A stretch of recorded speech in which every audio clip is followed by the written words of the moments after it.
Nation, what's going on? It's Mitchell Renz here, host of the Raiders Report, and coming up on today's show, we're going to look at the Raiders' winners and losers from their second preseason game up against the San Francisco 49ers. Now, I am going to be very honest. This is a game where I actually was a lot more happy, and I thought that the Raiders overall played better despite losing to the 49ers than they did in that Seahawks preseason game. But here's the one thing. We had a lot of real ones show up, had over 100,000 viewers yet again on a Raiders Report watch party, and I just want to say thank you to all the real ones out there that always make the Raiders Report the #1 destination in the world for watch parties. And if you're subscribed and you were there rocking with us, I want you to type RO4L down below. And if you're not subscribed, pull up free Raiders videos every single day and the #1 place for watch parties, the place that Mark Davis watches on YouTube. So coming up here, we're going to get into the winners and losers up against the 49ers. I'm going to start on the offensive side of the football, and then I will go to the defensive side. I also have these players ranked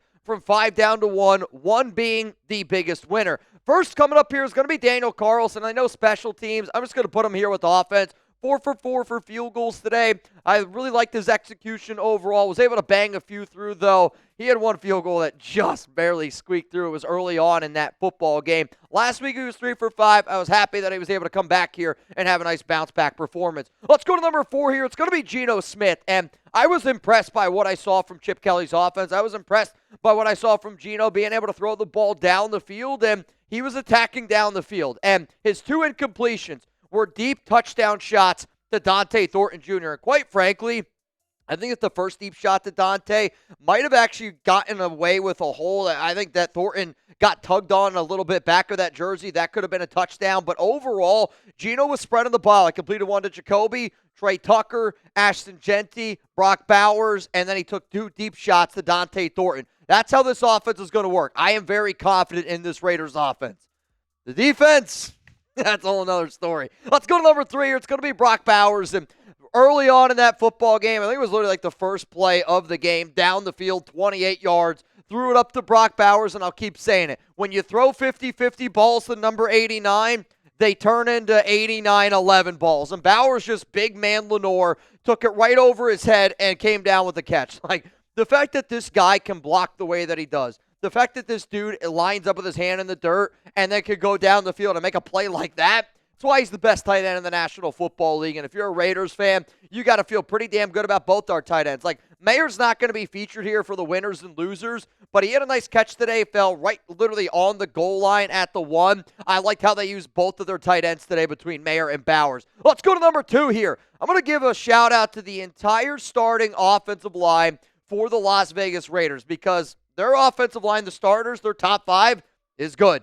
After that, there's some head scratching that's been going on. But Colton Miller, Dylan Parham, Jordan Meredith, JPJ, and DJ Glaze, I thought they did a good job being able to establish the run. I thought they did a good job being able to protect Geno Smith, and Geno had time to throw. Geno had time to go through his reads. Even with running the football with Ashton Jeanty, they gave him good running lanes. They allowed him to be physical. I was very impressed overall with what I saw from this Raiders offensive line, and I challenged them last week. Y'all challenged them last week. I bet you the coaching staff challenged them, and the fact that they were able to go out there and answer the call, huge, huge shout out to the guys up front, the Raiders starting offensive line. But I got to know from all of y'all, who was the Raiders' biggest winner in the 49ers game? If you want to let me know from the offensive side of the football, if you want to let me know from the defensive side of the football, my answer is coming up here after this YouTube ad break.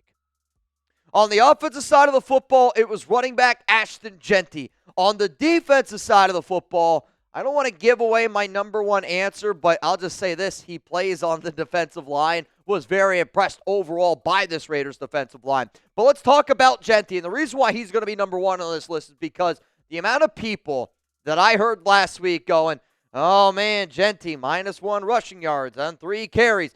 I get that the average there isn't excellent, 7 carries, 33 yards. But let's talk about what he was able to do. He was able to catch the football early in this game. 1 target, 1 catch. It's what you like to see. Ended up scoring a touchdown on the 1-yard line. Took 2 attempts to do it, but you could see the power. And early on in that one play where he ended up getting taken out of the game, he went to the medical tent. Again, it was actually on the catch. He laid the wood on that linebacker. And I don't remember what that linebacker or who it was, but he's going to be feeling that in the morning. Jeanty is a great between the tackles runner, and I actually was really impressed by some of the running lanes opened up again. JPJ and Jordan Meredith on that right side, I was very impressed by them overall. I know that the yards per carry is not great, but I loved what I saw today from Ashton Jeanty because he had a few runs where you're like, yeah, that guy should have went number 6 overall. Let's go to some other honorable mentions here. Carter Runyon, get a picture, Christ. 2 catches, 29 yards. Actually, probably could have had more. He did lead the team with 29 receiving yards, which is kind of wild. But 4 targets. AOC missed him on one route in the middle of the field. It might have actually been a touchdown. Jack Bech today I thought looked good. Again, I wanted to see a little bit more out of him. He had 2 grabs. Raheem Mostert, 3 catches, which led all of the running backs. Can I give some shout-outs here to Lockie Tassi? Lockie Tassi and Dalton Wagner for a few of those plays on the right side of our offensive line. I liked what I saw, and quite frankly, there's a part of me where there's not a lot of offensive guards that I trust on this team, and Thayer Munford, I'll tell you this, I definitely don't trust Thayer Munford. For Trey Tucker, I put him as a winner because I get it, he had only 1 catch today. But in 2 preseason games, both of his catches were for first downs. And for a guy like Trey, just to be able to get a little bit of that extra confidence, I believe that he deserves to be a winner because 2 catches, 2 first downs, they're clearly looking for him in certain situations, and that's to move the chains. Let's go to the losers now on the offensive side of the football. I'm going to put Thayer Munford on here. I could have gone with a multitude of different offensive linemen. I didn't like what I saw today from Caleb Rogers. Again, Charles Grant was better, though he did have a bad penalty, but Munford to me is a liability at tackle. I don't know what this organization has to see. I don't know what Brandon Carroll's got to see.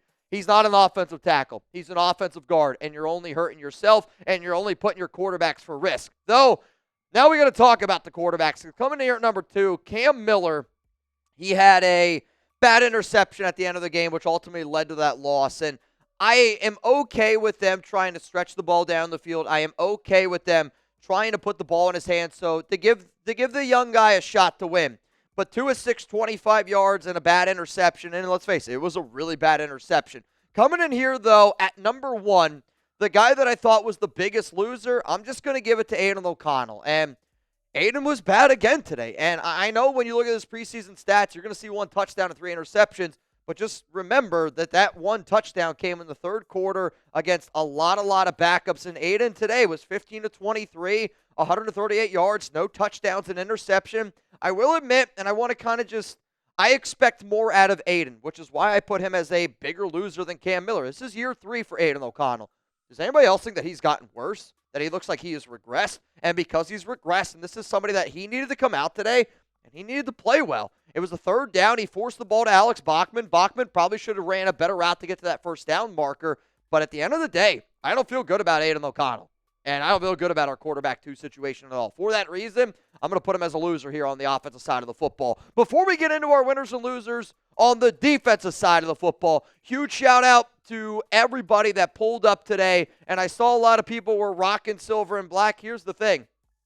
Saw a lot of 49ers fans also at Allegiant Stadium. To make sure that the only colors are silver and black in Allegiant Stadium, I got a whole bunch of Raiders gear that is on sale. If you go to chatsports.com/Raiders sale, I'm going to say it again, chatsports.com/Raiders sale. Whether you need t-shirts, whether you need shorts, whether you need sneakers, you need a hoodie, you need a t-shirt that's also a hoodie, you can get it. You need a polo. You need some for your child. You need some for your significant other. Whatever you need, if it's Raiders gear and it's on sale, it's chatsports.com/Raiders sale. There are hundreds and hundreds of different items, all different shapes and sizes. My bottom line is this. I'm somebody that likes a good deal. I'm also somebody that likes to rock some Raiders gear. I also heard a lot of people asking me, Mitch, where'd you get this t-shirt? chatsports.com/Raiders sale. Now, it might not be on sale anymore, I'll be honest with you, but I did get this shirt at that link below. So if you like this shirt, you can search for it. It might be in there. chatsports.com/Raiders sale. Also, that link's for you down in the comments, down in the description of today's show. Let's go to the winners now on the defensive side of the football. I'm going to give some love today to Chris Smith. I thought he did a good job a few times being able to set the edge. I liked what I saw in terms of him being able to go down the field and really force some pressure. I challenged Chris Smith last week, and I think the Raiders did as well. I'll be curious to see what his snap totals are. He did lead the team in tackles with 7. Him and Tommy Eichenberg were tied.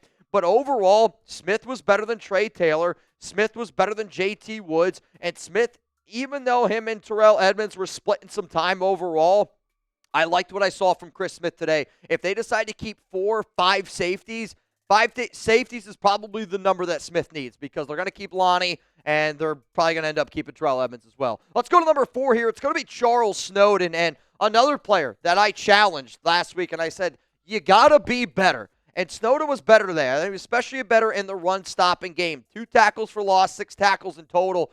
Got some good pressure as well from time to time. And overall, like the Raiders' defensive line today was much better. I'll admit, I talked to our 49ers guy, Chase Sr., and he's like, yeah, the 49ers' offensive line has been a problem all offseason. So maybe we take what we saw today with a little bit of a grain of salt. But at the end of the day, if the Raiders are going to run the defense that they run, and if they're going to have the secondary players that they're going to have, we need our defensive line to be better from top to bottom, from defensive end to defensive tackle. And even though Charles Snowden is the 4th guy in that rotation behind Malcolm, behind Tyree Wilson, we still need Snowden to step it up, and I thought that he did that today, so I got to give him his flowers. Let's go to number 3 here. It's going to be Jeremy Chinn, and Jeremy Chinn had an interception earlier in the game. It kind of got us some momentum, which we needed that answer. I'll admit, did not come against Brock Purdy, ended up coming against Mac Jones, and the Raiders struggled on defense against that first-string offense with Brock Purdy.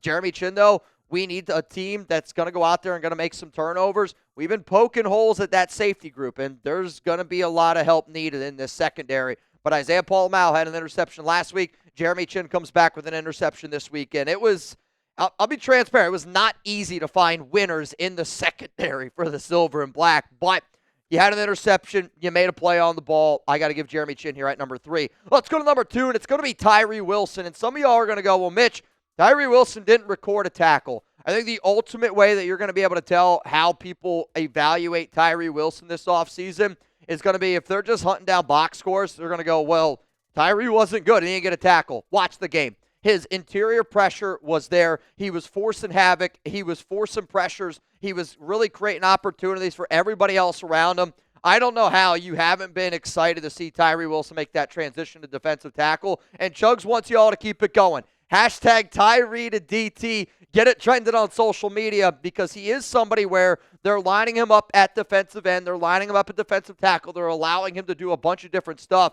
But it's year 3, and I don't know if he's ever going to live up to the number 7 overall pick. I'm hoping that he does, but you have to be able to see the strides that he's making, and he's making good plays, and he's being a creator for a lot of other people. To me, though, number 1, it's Maxx Crosby, and, you know, sometimes I always say up here, like, you got to be able to just sit back and appreciate greatness, and number 98 is truly, truly greatness. And today, one of the opportunities that we were all wondering is, could this Raiders defensive line give us confidence? Because we had no confidence in that Raiders defensive line after what we saw against Seattle, and honestly, I thought Seattle kind of hushed up Maxx Crosby a little bit in that first game. They didn't do that today, and Max was making defensive tackles. There was a few tackles for loss there for the Condor. Again, you go back to the year 2019, nobody has more tackles for losses than Maxx Crosby from top to bottom. 2 tackles, 1 tackle for loss, was able to get pressure on the quarterback multiple times, and he was just giving headaches to that 49ers offensive line from top to bottom. It was a really, really difficult day for that 49ers O-line when the starters were in. When the Raiders starting defensive line was in, they were getting pressure, and they were getting pressure with 4. They were getting pressure with 5. It's ultimately what led to that interception with Jeremy Chinn. Now, the backup players, yeah, I'll be honest with you, it wasn't nearly as good as what I was hoping for, but, you know, still, like, you got to take the good with the good, and today, the Raiders defensive line was good. Raiders secondary is a whole nother conversation. Let's get into some of these honorable mentions. Kyu Blu Kelly, I'm going to put him up here as a defensive winner because he got a start today. And he started that outside corner next to Eric Stokes over Darien Porter. And we'll talk about Porter here in a little bit. Thomas Booker, some good, some bad. Another guy, though, that was getting starting reps at DT, and to me, that makes him a winner. Adam Butler, I liked what I saw out of him today. He had a tackle for loss, got good interior pressure. Andre Carter had a sack today, and that was a little bit later in the game, but it came at a big moment being able to back up San Francisco. And overall, I'm going to give Patrick Graham some kudos today. I liked what I saw from PG. I liked the mixing blitz packages. I thought they were moving players around really smart. You were confusing San Francisco, and it's not easy to confuse Kyle Shanahan because he's seen everything from an offensive coordinator, head coaching standpoint. But today, I was impressed by Patrick Graham, and I was impressed by this Raiders defense.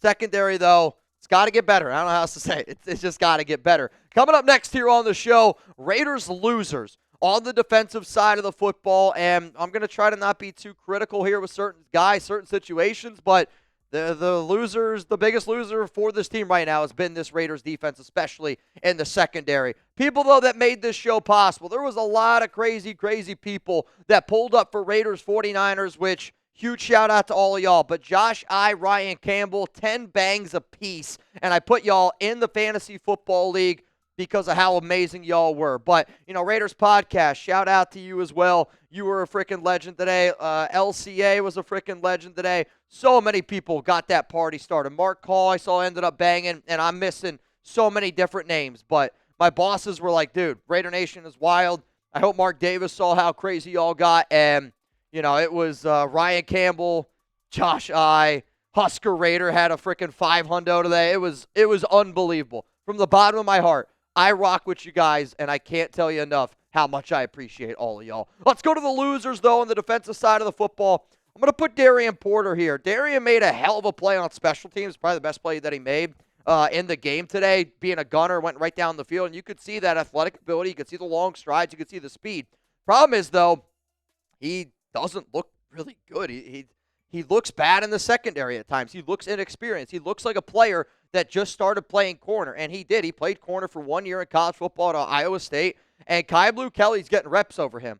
I also want y'all to know that Kyu Blu Kelly was a player that could barely he didn't even make the Commanders team last season, and they had one of the worst cornerback rooms in the league. I wanted Darien Porter to look better. Cameron Richardson also does not look good right now. I am still happy that the Raiders traded away Ja'Cory Bennett for Thomas Booker because I think Thomas Booker is going to help out this defensive line more. But I'll be transparent. We need a cornerback. We need a safety. And I don't know how you look at this team on paper and go that we don't need those things, quite frankly. Let's go to number 2 here. I'm going to go Tommy Eichenberg at linebacker. Yes, he tied the team league with 7 tackles, but it's because he was out there for so long. And to me, I look at opportunities, and the biggest opportunity in the game for Eichenberg, it was early in the game where they had like a rushing attempt and it ended up being a touchdown. It was Tommy Eichenberg up against the San Francisco running back, and it ended up being, I'm looking here for the name, it was Jeff Wilson Jr., and it was Jeff Wilson Jr. up against Tommy Eichenberg at the 1-yard line. I expect the linebacker who is made to be a wrap-up tackler to be able to make that tackle. What it should have been was, all right, we get another down to fight. Instead, Tommy Eichenberg gets absolutely run through, and Jeff Wilson scores a touchdown. There was a few other plays in that game where Eichenberg made some good plays. But at the end of the day, that was probably the biggest moment that he had in that football game, and he fell short, and right now he's in a linebacker battle for his life. And that's the truth. He is fighting for his job, and he could not afford to have a bad game, and I don't think that Tommy Eichenberg played well today. But who do y'all think was the biggest loser in the 49ers game? And I'll say this. I think every single person is going to say the exact same thing. And, I get you could always poke at winners and losers. Do you want to go player? Do you want to go coach overall? Do you want to go position? And that's kind of what I'm about to do here. I'm going to go just the secondary in general. We have bad depth. We are a very front-heavy team, and that scares me because we need depth. And, I think last season is a great example of that where you got to be able to stay healthy. It's important. But you also just need to be able to show that you have depth. And I think on paper we have a bottom 3 secondary, bottom 5 secondary. Hell, some people might say it's the worst secondary in the NFL. And I know this wants to be a team that wants to, push the ball down the field. But they also want to be able to control the football. We might be a top 10 offense, but we're going to have to score 28, 30 points a game. Hopefully you guys are ready. Watch parties are going to be interesting this season. That's something that I know for a fact. Also something that's going to be very interesting, we're going to be hanging out in Tucson, Arizona. You, me, hopefully. I'm expecting close to, I heard at least 50 people. I heard north of up to 250 people. When? Friday, August 22nd. And the more people that are there, I'm basically going to be there until 5 o'clock because Culinary Dropout is literally right next to Desert Shark Tucson. My guy Fabian Moreno, he's the one that got me out there, the back-to-back bang MVP. Save this address. Make sure that you show up, and I hope that you guys do really pull up because it's going to be a lot of fun. I'm making the trip out there, and if you live out and you live near Tucson, Arizona, let's get after it. Let's get rowdy. Let's be winners and not losers.